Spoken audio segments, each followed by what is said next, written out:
At one time, the birds could be found in just about every part of Illinois. Today, the animal is considered endangered, but efforts are underway to save the greater prairie chicken. We take the episode of the Paul Report on the road to Jasper County, to the Prairie Ridge State Natural Area, to learn more about one of the rarest members of Illinois' wildlife.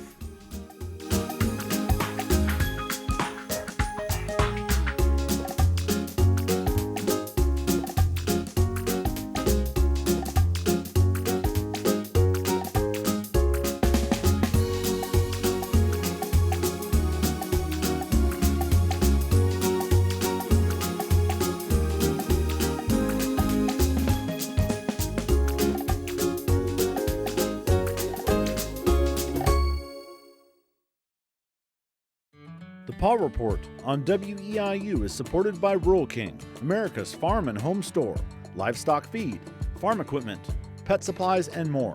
You can find your store and more information regarding Rural King at ruralking.com.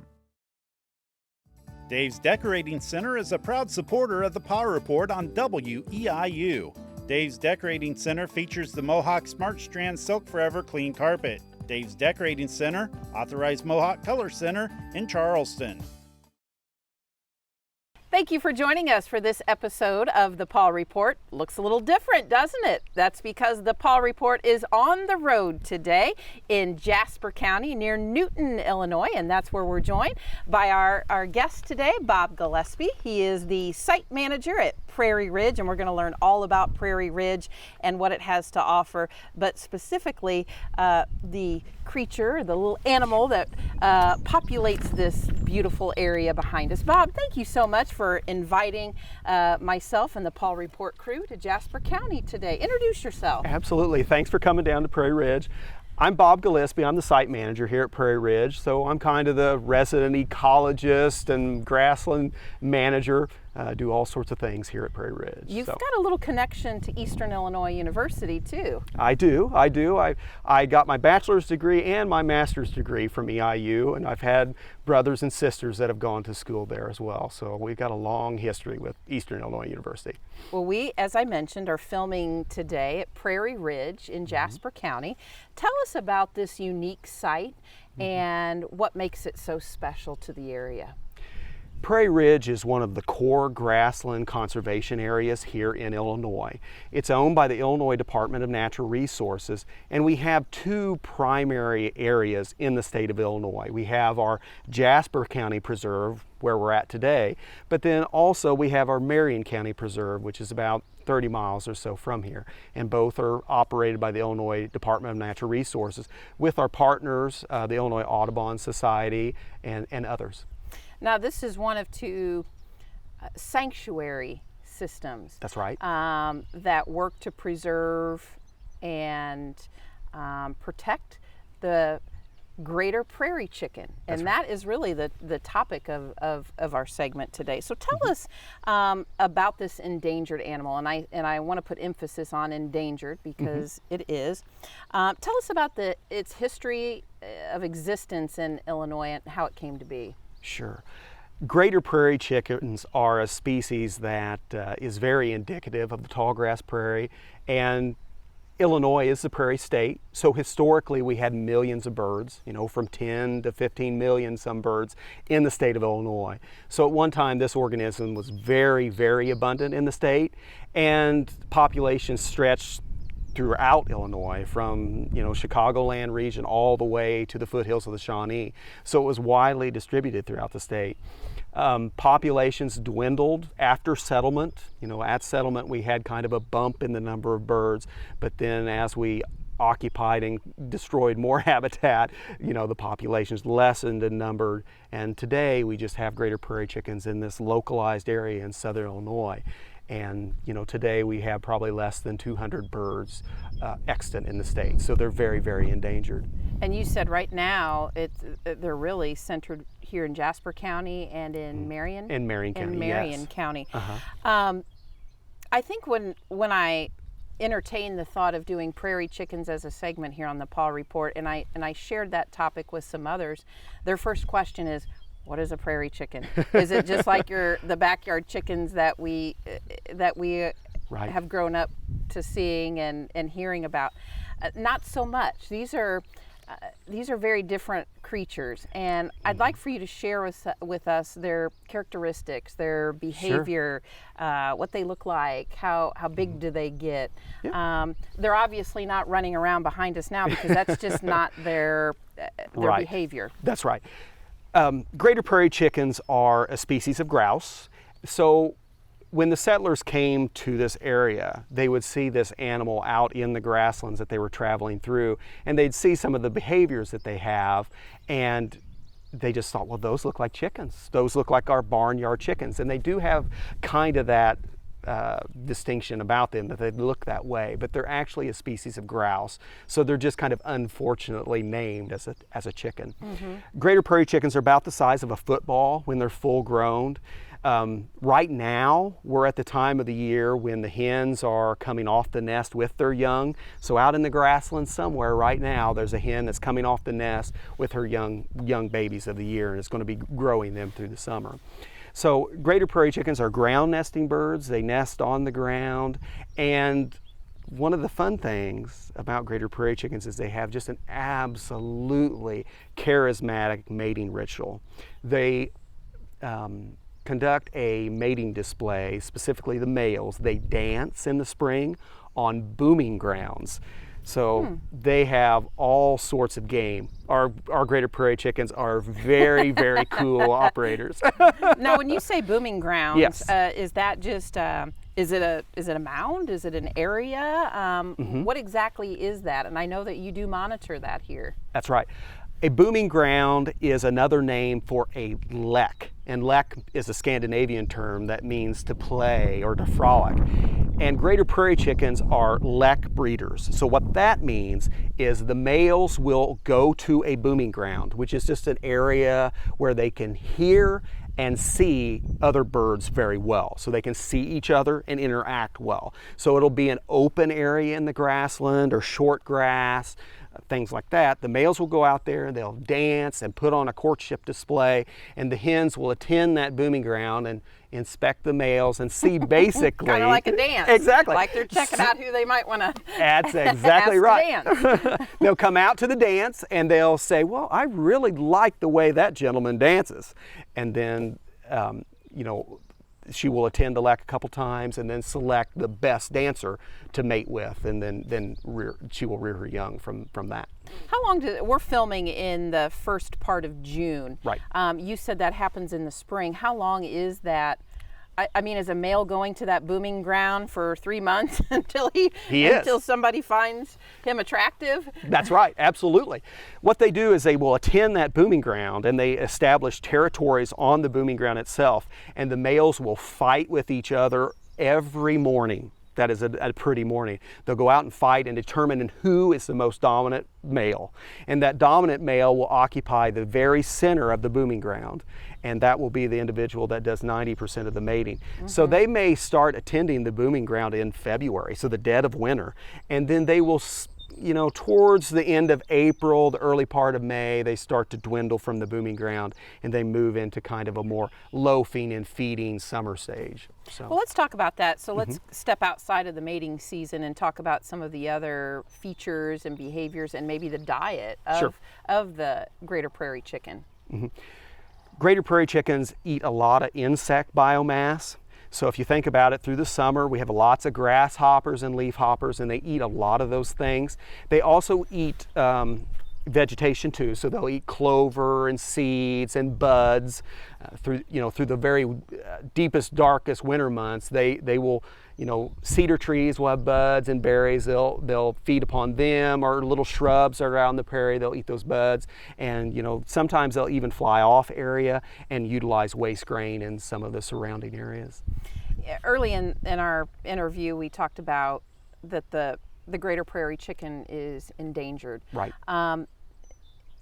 What exactly does it mean to be endangered, specifically for the greater prairie chicken, and why is it? You mentioned its habitat over time has dwindled. Right. So let's talk about what does it mean to be endangered, what constitutes an endangered animal, and why. Okay. Endangerment just means that an organism is very close to extinction, or there is a chance that an extinction event might occur.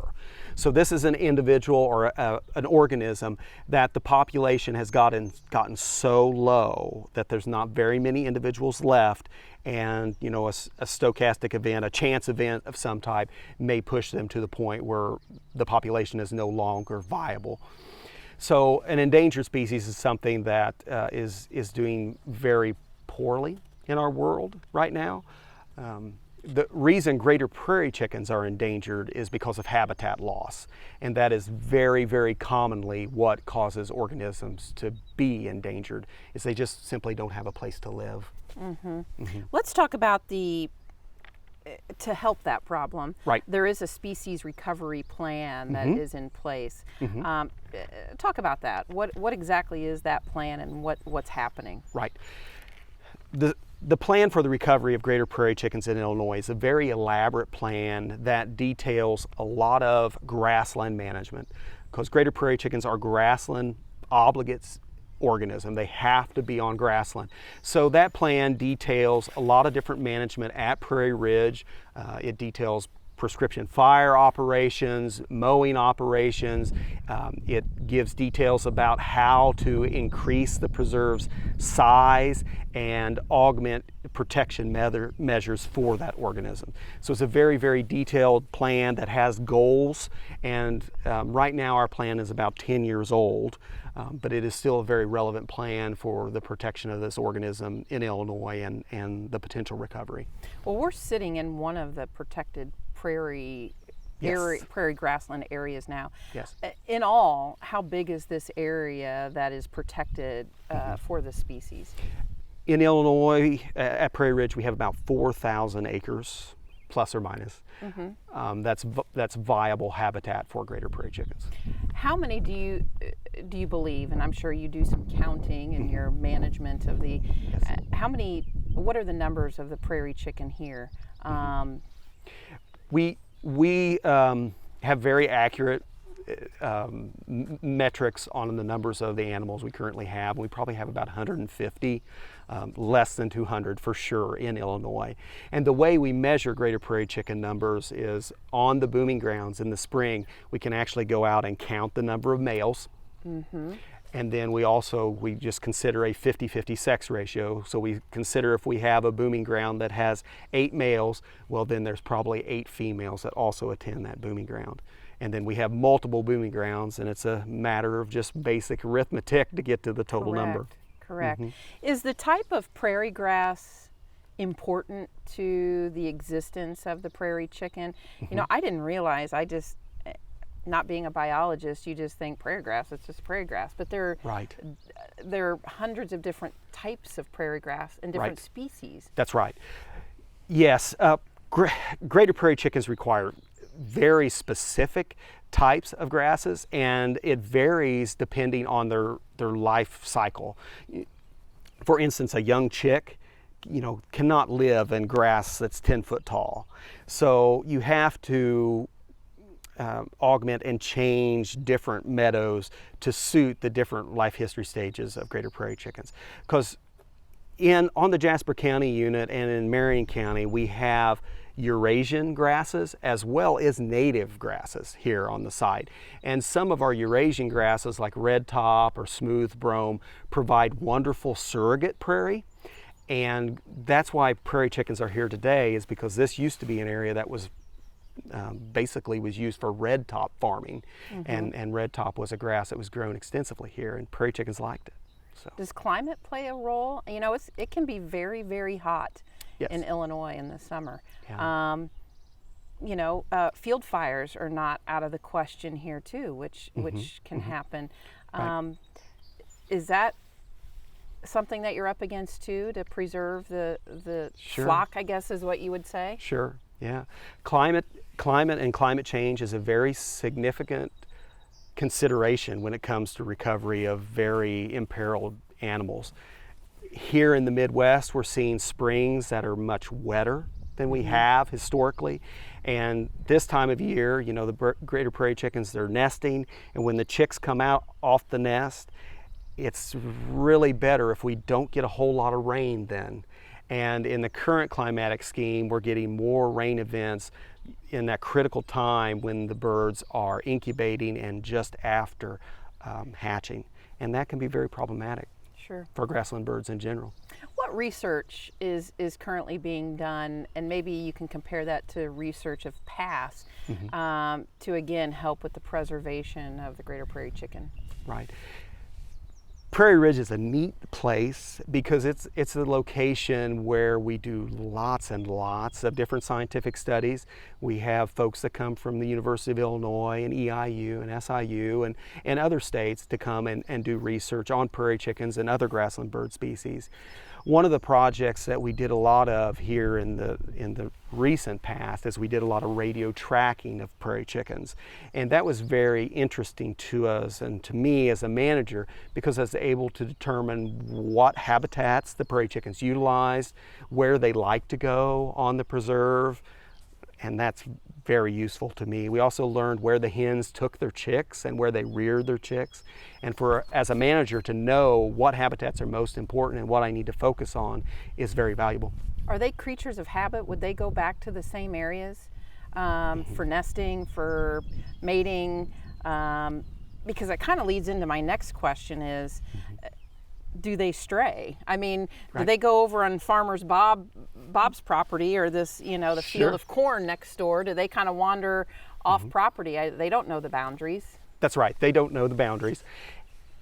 And greater prairie chickens are very flighted. So for them to pick up and fly a couple miles or 5 miles is no big deal. I mean, they're very, very flighted. So they will get off area very regularly. They'll go off, you know, in the winter times to pick a few beans from a bean field where they're left or eat some stray corn. And, you know, they will move off area a lot. But they can't stray too far from the habitat because the grassland is basically their home. So if they leave their home and they go out to where there's no available habitat, they will not survive in that environment. So they are homebodies, meaning that they don't migrate. You know, they don't migrate like other birds, so they're here year round. What? How do they protect themselves from predators? You know, I mean, fox, raccoons, sure, coyotes. Yes. I mean, you name it. Yes. There's no fence around this area, and those predators can just mosey on in. And right. The natural world is a tough place. Yes, it is. Yes, it is. They are very wary. They're a very strong animal. The hens, if a predator gets a hold of them, sometimes they will do what's called a stress molt, where they will lose some feathers and basically fill a coyote's mouth with feathers, but not a chicken dinner, and they'll fly away. They're very secretive. The hens, when they're on their nest, you could walk right up to them and not see them at all, and they will not flush till you're just about completely right on them. So they do a lot of self-preservation by being perfectly camouflaged and by being secretive out there on the grassland, and they're very wary.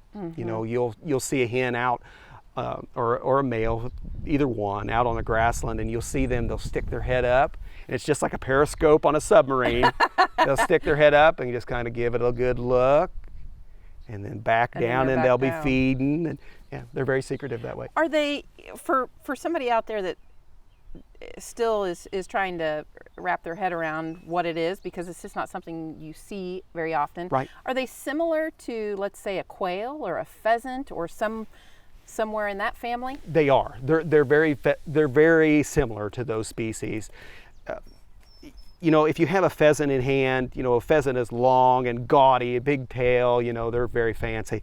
But a male prairie chicken is about the size of a football, and hens are just slightly smaller than that. Prairie chickens, when you have them in hand and you're looking at them, they have actually pinnae that they stand up on top of their heads, and air sacs that are bright orange in color, and eye combs that are bright orange. and they're just very beautiful in their own right. Now the hens, they're very cryptic and camouflaged because they have such They have to be. They do, because they're ground nesting birds, and they have probably the most important job of the whole organism, really. Yeah. Why is it? I mean, you've spent the better part of your life studying this species. Right. Why is it important to preserve the greater prairie chicken? Why Sure. is it important for the state to invest in areas like this to preserve this? Right. Well, it comes down to this. Greater prairie chickens are a part of our heritage.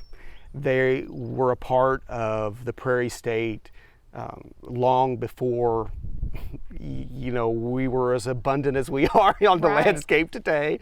They're an integral part of this world, and they give us clues about things that we should value. We should value grasslands and all the different species that those grasslands support. Here in the state of Illinois, we have very little natural cover anymore. Green areas are important for people to get out and enjoy, and this is an organism that is so charismatic and wonderful that it would be just an absolute shame to see it diminish from the state of Illinois. Do you feel like you're constantly learning about this species? Or, I mean, I know it's your job and it's what you do, and you're out here living it every day, but do you feel like there's more to learn about this? There always is. That's a neat thing about being a biologist or an Yes. ecologist out in the natural world. You always are learning things or seeing things or observing changes on the landscape, and you can always glean some different things from the natural world. Just being out there and learning about my areas is one of my great joys. Does Prairie Ridge support other birds? I mean, do other birds Yes. benefit from where we're at today? Can you talk about some of the other species? Yes, I can. What I like to tell folks is greater prairie chickens are what we consider an umbrella species. And what that means is if I provide all the habitat requirements for greater prairie chickens, I support a lot of species under that umbrella that also utilize those habitats. So bobwhite quail, loggerhead shrikes, meadowlarks, dickcissels. We have red-winged blackbird calling in the background, Henslow sparrows, all sorts of upland sandpipers, barn owls, on and on and on and on. Lots of avian species utilize grasslands and utilize habitats that I provide for greater prairie chickens. So Prairie Ridge is not necessarily just for greater prairie chickens, but it's for native grassland species and the preservation of those. You talked about such an array of different species out here, Right. and we're hearing them, and there is a comfort that when you're sitting out here and just listening to the sounds of the prairie is not deafening. It's beautiful, actually. It is. How can the public take in this as well? Because I know it's not something that there are only certain times potentially where, Right. where people can come out. Right. Can you talk about how open it is to To the public. the public and Sure. what they can see when they come out here? Certainly. At Prairie Ridge, we have two primary sites where folks can visit the area, and those sites are under the jurisdiction of the Illinois Audubon Society, so they're owned by the Illinois Audubon Society. One of them is the Robert Ridgway Grassland, where we're at here. today. Yes. And it's a wonderful little spot. It's got a nice prairie reconstruction with lots of pretty wildflowers that change throughout the year. You have a different blooming cycle for different plants. Has a nice walking interpretive trail through it, and a nice little wetland that's always fun to see different water birds and things like that. So the Ridgway is one, and then we also have the Bartels grassland, which is in Marion County near Kinmundy, and it is a very, very nice prairie reconstruction. It has a walking trail through it. It's very similar to the Ridgway. Those are two areas that the public can come out anytime and visit. And then in the springtime, I open the area at select times for folks to come and view greater prairie chickens on their booming grounds with spotting scopes and binoculars and things like that. So, Wow. yeah. Well, this has been just a super day here at Prairie Ridge, and from myself and the rest of the WEIU crew that you can't see that are behind cameras right now, thank you for inviting us out and sharing the prairie land and the story of the greater prairie chicken with the Paul Report and WEIU. It's been a pleasure. Absolutely. It's been my pleasure. You guys should come back more often. Thank you very much. And thank you to our viewers who are joining us on this beautiful day in Jasper County in mid-June for this episode of the Paul Report. Until then, I'm your host, Kelly Goodwin, and we'll see you next time.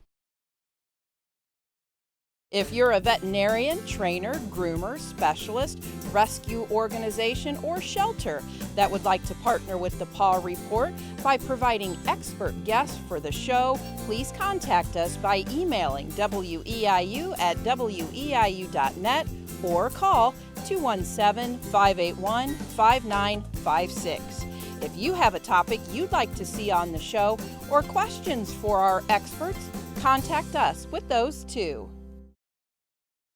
Dave's Decorating Center is a proud supporter of the Power Report on WEIU. Dave's Decorating Center features the Mohawk Smart Strand Silk Forever Clean Carpet. Dave's Decorating Center, authorized Mohawk Color Center in Charleston. The Paul Report on WEIU is supported by Rural King, America's farm and home store, livestock feed, farm equipment, pet supplies, and more. You can find your store and more information regarding Rural King at ruralking.com. Additional support for the Paul Report provided from Soggy Paws of Mattoon.